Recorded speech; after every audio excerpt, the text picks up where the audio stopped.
În Apocalipsa, capitolul 1, cu 9. Uitați-vă și învățați asta și țineți minte pe toată viața. Că vreodată când auzi cuvântul părtășie, tu să zici, nu mi-ajunge numai ceai. Nu mi-ajunge numai găină și cartofi. Părtășie e altceva. Citim toți odată 1 Ioan, Apocalipsa 1 cu 9. Citim toți odată, 2, 3 și Ioan, fratele vostru, care sunt părtași cu voi la necaz. Stop! Încă o dată. Cineva poate nu înțeles ce este părtășie. Încă o dată citim despre părtășie. 2, 3. Eu, Ioan, fratele vostru, care sunt părtași cu voi la necaz, la împărăție și la răbdarea în Iisus Hristos. Mă aflam în ostrovul care se cheamă Patmos, din pricina cuvântului lui Dumnezeu și din pricina mărturiei lui Iisus Hristos. Nimic de ceai, nimic de chicken și de masă. Părtași meseni, pace vouă. Nimic.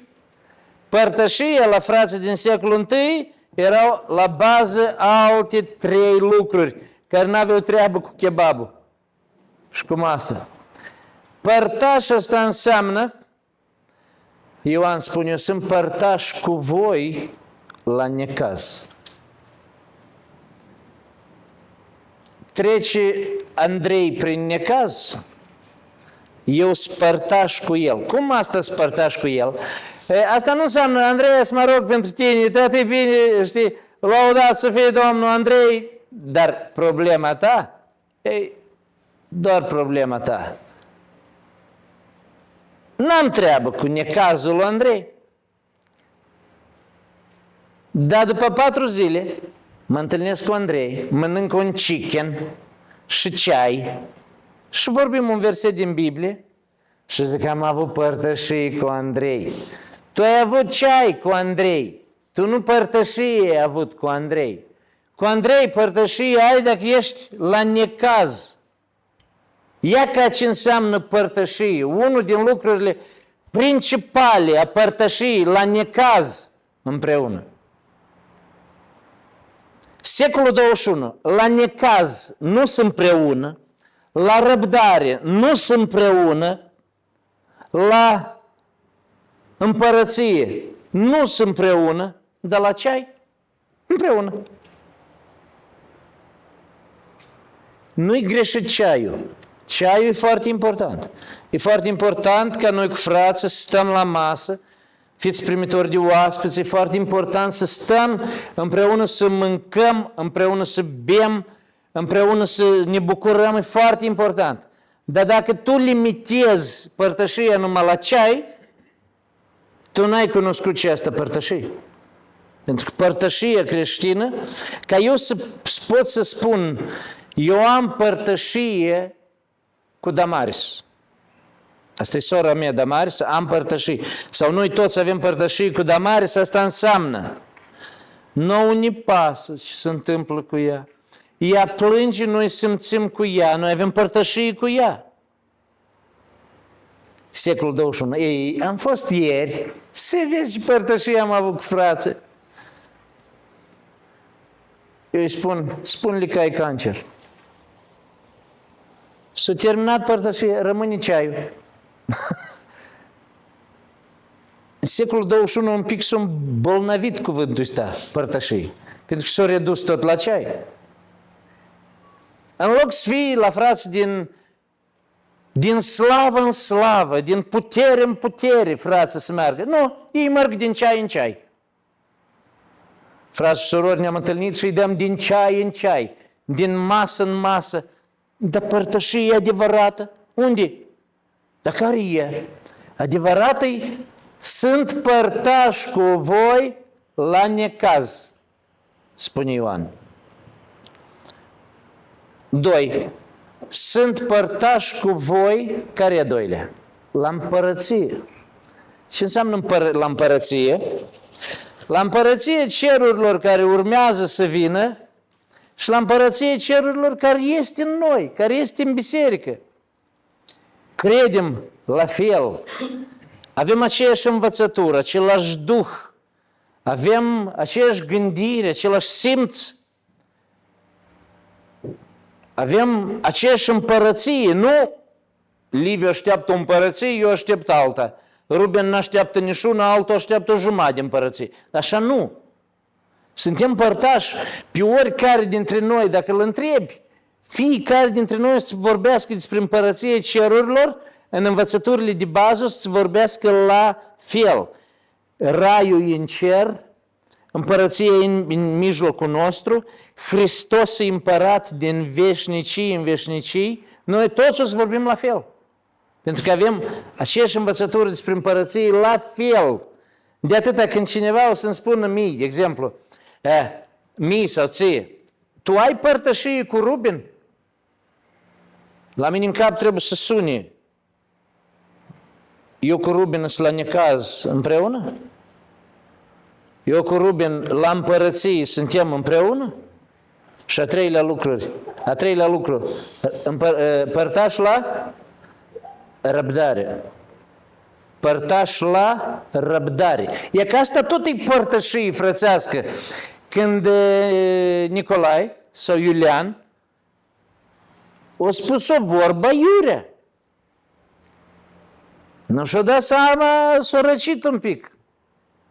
Și eu vin și zic, frate, tu ai greșit, nu știu dacă este frate, cred că eu trebuie să mă păzesc de asta. Eu nu vreau să rabd deloc pe fratele meu. Dar deloc nu vreau să-l rabd. Ce fel de părtășie e asta? Eu și vreau numai apostoli lângă mine. Și așa s-au sfădit. Vă știți că apostolii s-au sfădit? Și toți odată s-au sfădit. Au avut când s-au sfădit câte doi, unul la unul. Dar au avut când s-au sfădit toți odată. Țineți minte despre sfada lor toți odată. Cine e cel mai mare? Eu, tu, dar ce tu, dar ce nu eu? Eu sunt mai bătrân. Ei s-au sfădit. Dar s-au răbdat. De ce s-au răbdat? Ei au părtășit la răbdarea care este în Hristos și răbdarea care este între ei. Răbdare.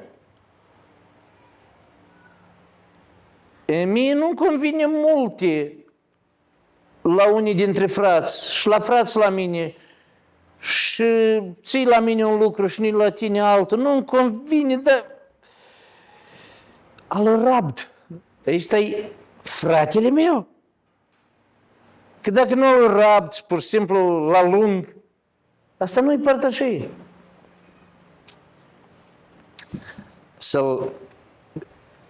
Vă dau exemplu cum e asta. Eu am părtășie cu Nicolae. Nicolae, ridică-te numai în picioare să dau exemplu cu tine ce înseamnă părtășie. Dă-te mai încoace și întoarce cu fața la adunare. Uitați-vă, mă întreabă cineva, de exemplu, tu ai părtășie cu Nicolae? Vă răspund după secolul I. Da, dar pe eu am băut ceai cu Nicolae. Gata! Nicolae am băut ceai, gata. Vă răspund după secolul I. Când mă întreabă, tu ai părtășie cu Nicolae? Eu deodată trebuie să mă gândesc. Eu la necaz cu Nicolae? La împărăție, la învățătură cu Nicolae? Eu la răbdarea în Hristos și la răbdarea între frați, eu sunt cu Nicolae? Dacă da, eu atunci mă întorc și răspund cu răspuns din secolul I. Da, am părtășie cu Nicolae. Tu înțelegi că oamenii când o să te întrebi de părtășie, cei mai mulți nici nu știu ce e asta părtășie. Când ei te întreabă de părtășie, ei te întreabă de ceai. Dar tu trebuie să-i răspunzi cu secolul I. Să te gândești întâi și nu te răspunzi repede. Tu poți să spui, Nicolae din altă adunare, încă n-am avut părtășie cu el. Am mâncat de vreo 2 ori, am fost la ceai de vreo 3 ori, dar părtășie cu dânsul n-am avut încă. Nu știu. Nu știu cum e el la necaz. Nu știu cum el ne leapă de pe noi la necaz. Nu știu cum el ne rabdă pe noi când cineva vorbește o vorbă aiurea? Nu știu. Eu de atâta vreau să vă pun, Nicolae, e loc, vreau să vă pun o întrebare din secolul I. Frați și surori, noi vrem să avem părtășii unii cu alții.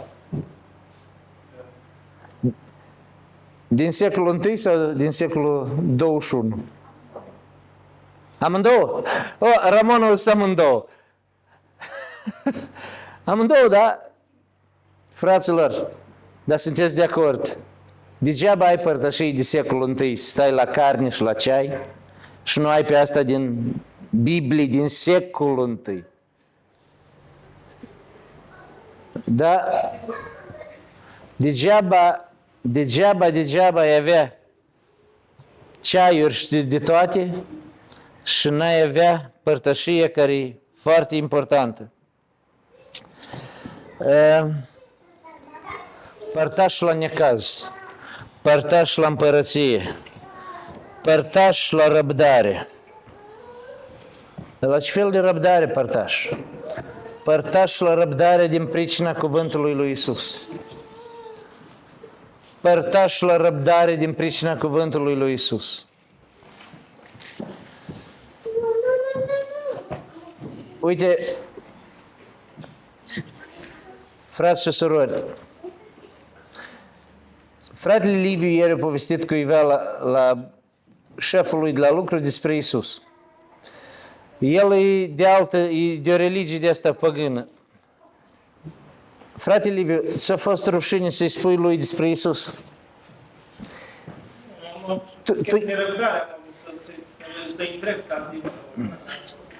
Da. Uite, frate Liviu. Noi dacă credem cu adevărat, să ne fie milă de el. Da. Frate Liviu, s-ar putea ca de asta că tu i-ai spus lui despre Iisus, s-ar putea ca să ai un pic, poate nu că omul ăsta e mai deștept, mai înțelept, dar cum crezi, se întâmplă cazuri când i-ai spus despre Iisus și el îți face un pic de prigoană, te apasă la muncă, poate asta nu, dar zic în general oamenii pățesc și ei trebuie să rabde asta. El a fost foarte dedicat, dacă vrei să afli mai mult, el spune mai mult, el să laude cu Dumnezeul lui și nu să afli mai mult. Încă nu, el m-a dominat. El a vrut să afli și mai mult în bun, e că uite, în cazul tău, când se întâmplă că îi spui un om creștin, un frate de noi, spune lui altul despre Iisus, spune cuvântul lui Dumnezeu și pentru asta că ăla e șef, îl poate încetșor apăsa, tăia din nori, chinui un pic, ca să te simți că nu trebuie ieși la companie, să te dai la o parte. De exemplu, Liviu trece prin asta. Iulian, de exemplu, îi spune cuiva și el, dar nu mai zici, nu știu, iar trece și el, are nevoie de răbdare, din pricina cuvântului lui Iisus. Eu spun asta, trec și eu prin o oarecare răbdare, altul spune, trecem toți prin răbdare din pricina cuvântului lui Dumnezeu. Asta e părtășie. Asta e părtășie. Încă o dată citesc. Eu, Ioan, fratele vostru, care sunt părtași cu voi la necaz, la împărăție și la răbdarea în Iisus Hristos. 3 lucruri principale.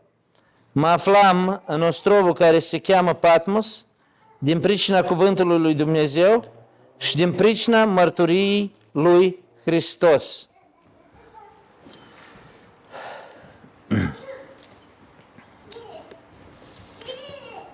Când e vorba de mese, aici în Londra a fost o biserică și este. Păstorul lor făcea mulți bani, câte 30.000 pe lună. Știi ce înseamnă în Londra, tu emigrant, să faci 30.000 pe lună venit?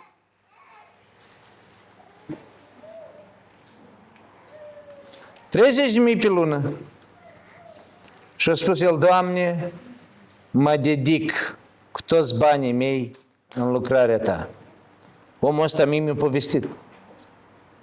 Și a început să facă din banii lui mese în fiecare duminică. Și în fiecare duminică cheltuia 2000 de lire numai pe masă. Pe mâncare și masă, grătare. Și îl dădea și benzină la oameni. Bani de benzină îți vii la biserică. Cât s-au strâns? 200. 200 de părtași. Fratele ăsta au falimentat. Au rămas 40 de părtași. Și câțiva încă așteaptă să le dea de benzină. Probabil o să plece și ei câțiva. Este o vorbă. Cu biscuiți aduci, cu biscuiți îi ții.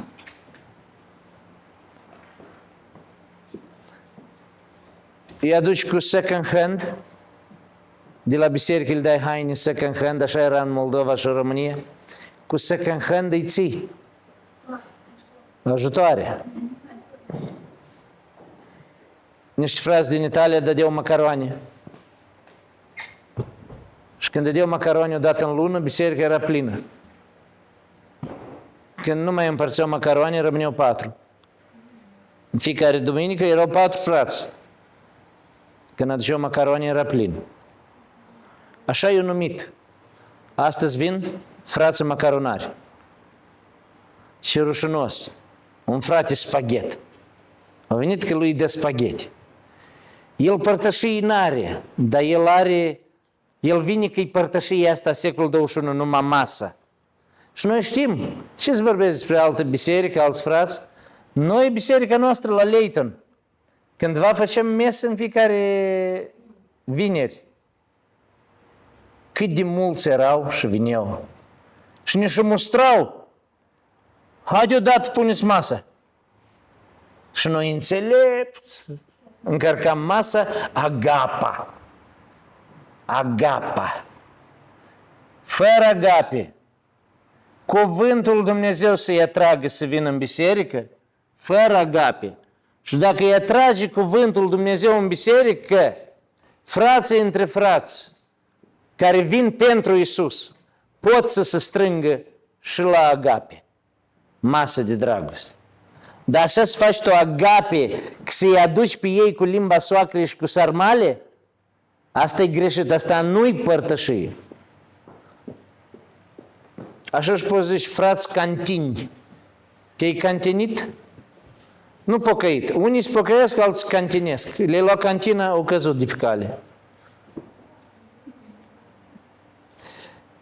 Părtaș la necaz, părtaș la răbdare, părtaș la împărăție. E ca asta poți să zici, am părtășie cu frații.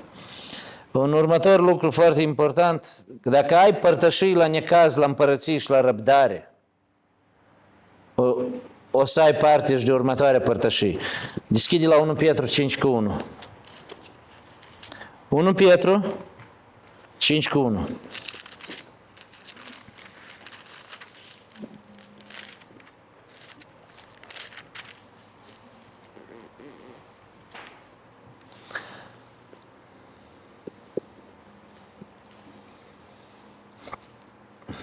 Sfătuiesc pe prezbiterii dintre voi, eu, care sunt un prezbiter ca și ei, un martor al patimilor lui Hristos și părtaș al slavei care va fi descoperită. Da, aici e vorba, aici el îi sfătuie pe păstori, pe prezbiteri, dar asta e valabil pentru absolut toți. El îi sfătuie pe toți. Părtaș la slava viitoare. Nu știu, închipuiți-vă cum voi vreți. Slava viitoare. Hai eu să-mi închipui, am să-mi închipui pe mea. Așa slab omenește. Închipuiți-vă o lumină în ceruri de milioane de kilometri. Încă o dată, închipuiți-vă o lumină în ceruri, o lumină care pe pământ nu-i. O lumină care e și transparentă, o lumină care are multe feluri de lumini în ea, toate împreună aprinsă, lumină puternică care, dacă ai atins-o, ești veșnic. Închipuiți-vă, vă rog, închipuirea mea.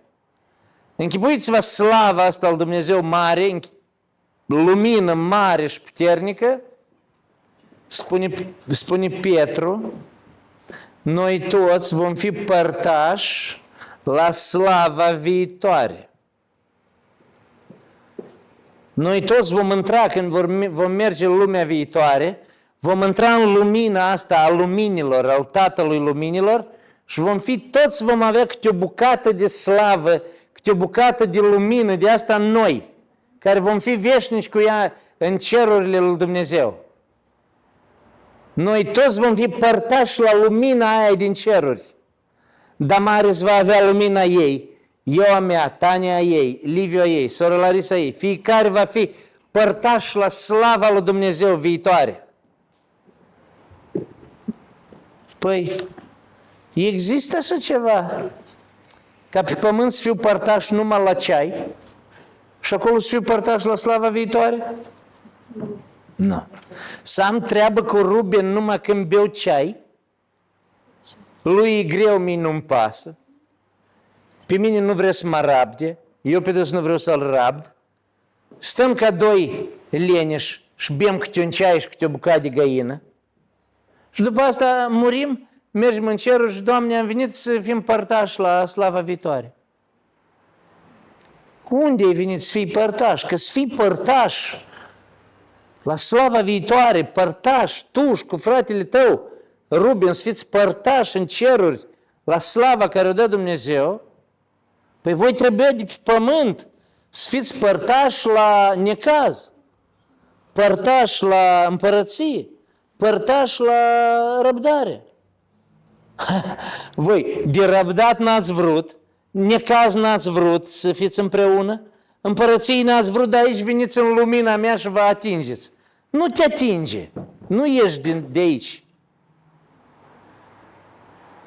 Fraților, când eu spun și când Biblia spune avem părtășie cu frații, fraților, asta nu e ieftin, asta e serios. E ca, de exemplu, fratele Anatol cu sora Nina trece printr-o greutate. Să zicem, exemplu, trece printr-o greutate. Fratele Ion cu sora Veronica trece printr-o greutate. Eu cu sora Tania trec printr-o greutate. Liviu cu Ramona trec printr-o greutate.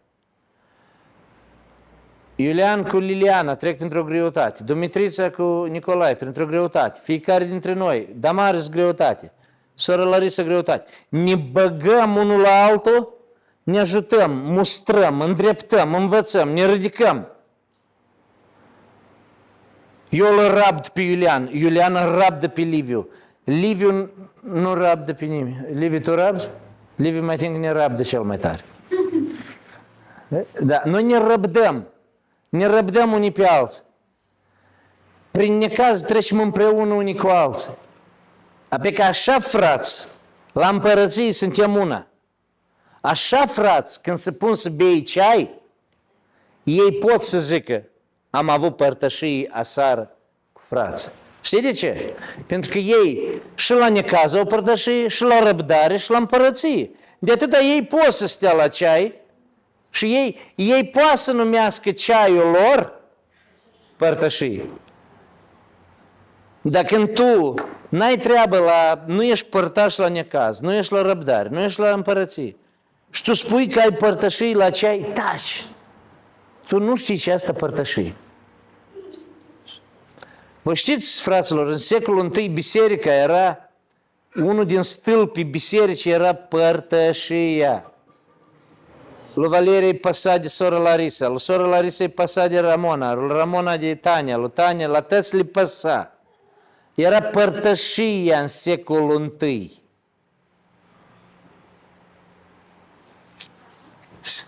Secolul 21, părtășia nu-i părtășia. Dar ce avem în secolul I? În secolul I este numai programul bine organizat și focusat pe un om. Încă o dată. Programul bine organizat și focusat nu pe Dumnezeu, dar numai pe un om. De exemplu, fraților, pe cine să aducem? Eu am mai vorbit cu diferiți păstori, învățători. Pe cine să aducem, să tragem, să fie priză la oameni, priză. Să-i băgăm în priză. Pe cine să aducem? Și spune, hai să-l aducem pe cealaltă să fie priză. Aducem și cântăreți și să fie priză. Și oamenii se focusează anume pe oameni și biserica se focusează pe program, pe priză. Și uite toți de curentul electric adevărat, care este Duhul Dumnezeu, curentul electric care este Dumnezeu, care e important, e Dumnezeu, nu prizele astea. Frați și surori, noi ne întoarcem înapoi în secolul I. Haideți să ne întoarcem înapoi la tema de azi, ne întoarcem înapoi la secolul I. Și haideți să nu ne mai intereseze pe noi. Programul este interesant. Hai să nu ne intereseze pe noi omul ăsta talentat care iese în față sau care vine din, nu știu, din Shanghai și ne predică. Hai pe noi să ne intereseze ca biserică să avem părtășii unii cu alții. Dar programul și toate este second hand. Că ascultați, programul și toate este și omul care talentatul iese în față, asta tot e second hand. În primul rând e părtășia între frați. Știți, fraților, e tare dureros. N-am fost și eu fără experiență. Am fost și eu prin câteva țări și când am predicat, de mine s-au apropiat vreo 2 familii de bogați, dar am avut asta de vreo câteva ori, de bogați, și numai păstorul și ne-a spus la ureche, o să mergem să mâncăm într-un restaurant, dar așa, între noi, știi? Nu, eu zic, numai eu cu tine, poate el ca păstor ar ceva. Zice, nu, noi și niște frați aici care, ei țin cumva biserica bine închegată. Și eu zic, o sta vreunul în pușcării pentru Hristos? Bine închegat în ce? Nu, ei sunt cu banul la noi. Bine închegat. Eu să mă duc cu bogață, să mănânc la masă și că ăștia care încheagă cu banul. Am fost de vreo 2 ori. Dar mi-a zis asta cumva între noi, vezi, nu zi la toți, că nu-și vor toți. E drept, că n-ai bani de toți, dar poți spui la toți, frați și surori. Hai să zicem, a venit un oaspete, a venit Dumitru. Vreți toți să mai stăm de vorbă cu fratele ăsta oaspete? Dacă vreți, da. Hai într-un parc, hai să stăm cu toți, că să aibă toți ocazie să vorbim cu toți. Fraților, nouă ne-i plăcut când avem un oaspete, dar nu facem din el ca și cum e wow. Pentru că la noi nu omul e autoritate, ci Biblia. La noi nu omul. Și eu asta apreciez în Biserica Baptistă, în Biserica Creștină după Evanghelie, că nu omul e autoritate. Bun, hai că mai este că mai pun accent pe vreun păstor, dar la creștini după Evanghelie nici titlul ăsta de păstor nu-i. Dacă și vrei să-l auzi pe cineva, n-au. E numai frați. Frățietate. Frați și surori. De ce eu spun asta? Haideți noi înapoi să ne întoarcem. Noi suntem întorși. Eu zic că biserica noastră se ține pe părtășie. Hai să ne întoarcem înapoi la părtășie și să demolăm orice idee de părtășie ceai. Părtășie ceai să nu fie numai asta. Dacă ai stat cu mine la necaz și la răbdare, dacă eu am stat cu tine, păi hai să stăm și la un ceai. Dar nu-i destul numai ceai. Trebuie să fie și astea. Dacă eu am să stau împreună cu voi la aceste 3 părtășii, necaz, răbdare și împărăție, eu voi avea parte cu voi la slava viitoare. Altfel asta nu-i părtășie. Mergem și la o altă părtășie. Haideți să deschidem la Maleahi, capitolul 3, versetul 16 și 18. Maleahi, capitolul 3, versetul 16 și 18.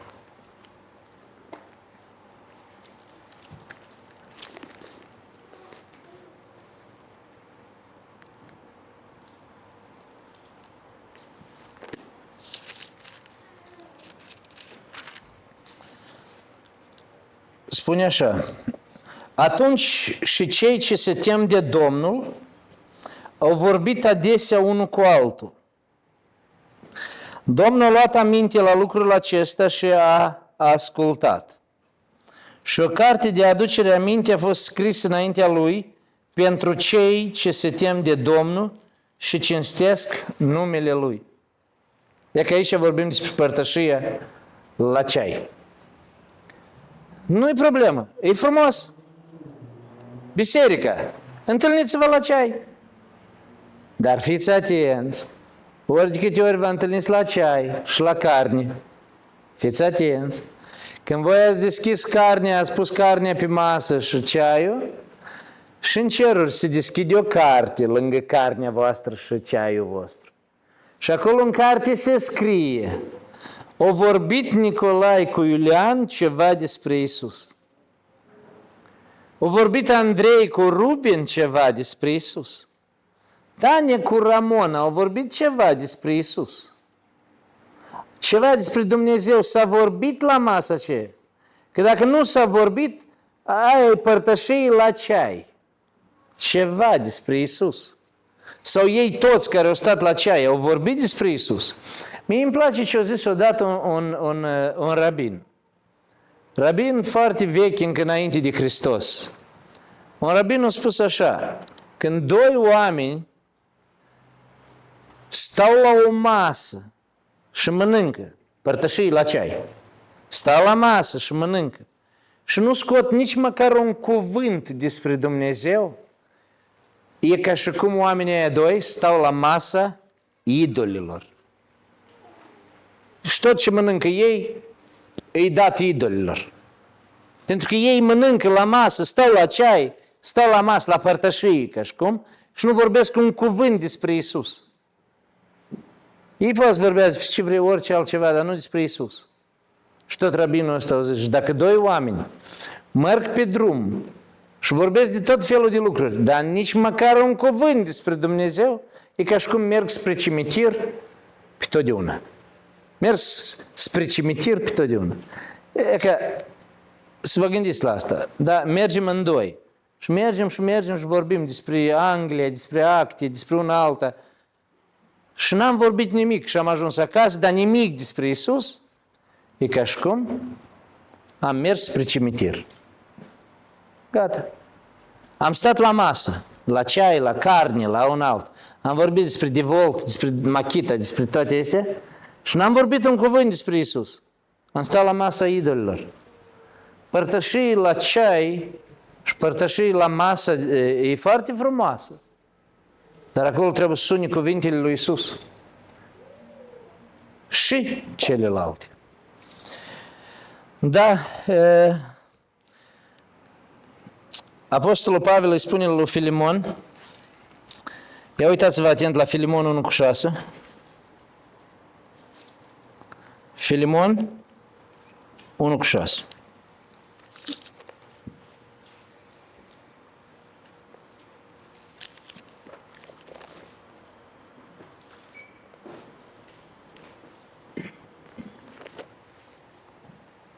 Ia ascult ce îi spune Apostolul Pavel lui Filimon.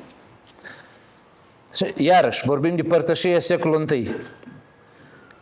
Spune Filimon, îl rog, adică Pavel zice, îl rog pe Dumnezeu ca această părtășie a ta la credință să se arate prin fapte. Încă o dată. Filimon 1:6, fiți atenți ce înseamnă părtășie secolului I. Îl rog ca această părtășie a ta la credință să se arate prin fapte, ca să dea la iveală tot binele ce se face între noi în Hristos. Ce înseamnă părtășie după secolul I? Eu cu Liviu, noi cu Liviu spunem, avem părtășie, avem. Liviu are nevoie de ajutor, dar eu, nu, Liviu, nu se pot, că tare sunt un pic preocupat de un an, de 2, de 5, de 10, eu nu pot niciodată. Și atunci Liviu îmi scrie, frate Dumitru, ar fi frumos, sau îl rog pe Dumnezeu, ca părtășia asta ta care zici cu avem noi la credință, Să se arate un pic și prin fapte. Asta ca și cum eu i-aș zice lui Iulian, Iulian, tu zici că suntem frați și parcă credință și tot, dar la mine s-a stricat scara. Și dacă tu crezi în Dumnezeu și crezi că noi suntem părtași, ajută-mă să repar scara asta, să pot calca. Să vadă și prin fapte că ești frate cu mine. Nu numai atâta vorbă că suntem frați, credință, Iisus, frați, aleluia, amin, frați, credință, Iisus, dar prin fapte nu se vede că ești părtași. Părtași la fapte. Dar vă știți că e că aici se termină toate părtășiile. Rămâne numai ceaiul. La fapte nu vor, pentru că îi costă timp și bani. La necaz nici atâta, pentru că fiecare cu treaba lui. La răbdare nici atât, dar ce s-o răbde pe ea? Dar n-am eu treabă. Fiecare cu treabă, dar știi ce? Dar n-am eu treabă. Ignoranța asta. La împărăție, așa și așa, hai că mergem la biserică, cumva. La slava din ceruri nici atâta. La fapte nici vorbă. Și atunci ce rămâne? Rămâne blestemata părtășie a ceaiului. Eu multe părtășii de azi la ceai le văd tare blestemate. Pentru că am stat la blestemate părtășii de ceaiurilor în alte adunări, am stat. Și de acolo frații ne-au spus, bolnav am fost, nimeni nu a venit la mine. E că la ceai stăm. Frate ne-a spus, divorțam cu nevasta aici în biserică, nu mai putem. Nu știam cum să fac. Nimeni nu m-a întrebat măcar. Dar la ceai stăm. Ceai cu muffins și cu chifle stăm. Asta e părtășie blestemată. Dacă tu nu ai părtășii la necaz, la răbdare, la împărăție, arunc ceaiul și la gunoi. Nu-i pentru noi. Nu-i pentru tine dacă tu nu ai asta. La ceai, eu așa spun, la ceai să stea numai cei care stau la necaz împreună, la răbdare împreună, acei să stea și la ceai. Părtășia lor la ceai o cred. Dar așa și stai la ceai. Nimeni n-are treabă cu nimeni, avem părtășie. Nu lucrează. Frați și surori, vrem să fim părtași la slava viitoare? Haideți să fim părtași de aici, de pe pământ, la toate care s-au spus. Părtași la fapte, părtași la necaz, părtași la răbdare, părtași la împărăție.